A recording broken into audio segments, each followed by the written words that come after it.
יש מה לעשות עם זה שאנחנו לא עקביים, ומה זה קשור לנישואין. אנשים באים לתהליך, אנשים באים לטיפול, אנשים רוצים שיהיה להם יותר טוב, מקבלים כלים, עושים את זה, יש שינוי בבית, לא מחזיק. או אתה בא להתייעץ איזה פרט בנוגע לילדים, אתה עושה, לא מחזיק. מה עושים עם זה?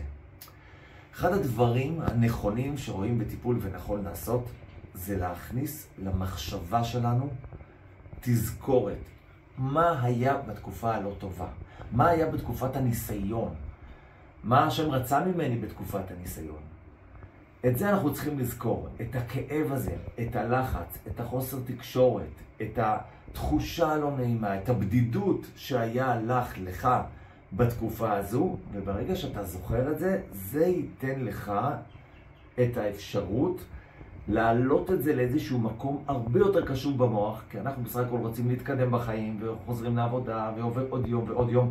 ברגע שנזכור את הרגעים הפחות נעימים האלה, הם אלה שיתנו לנו את הכלי להיות יותר עקביים. הם יזכירו לנו לכאורה את התקופה הפחות טובה, אבל ברגע שנעלה את זה למקום יותר חזק במוח, זה ייתן לנו עקביות. העקביות ייתן לנו את העשייה הנכונה, וככה נוכל להמשיך הלאה.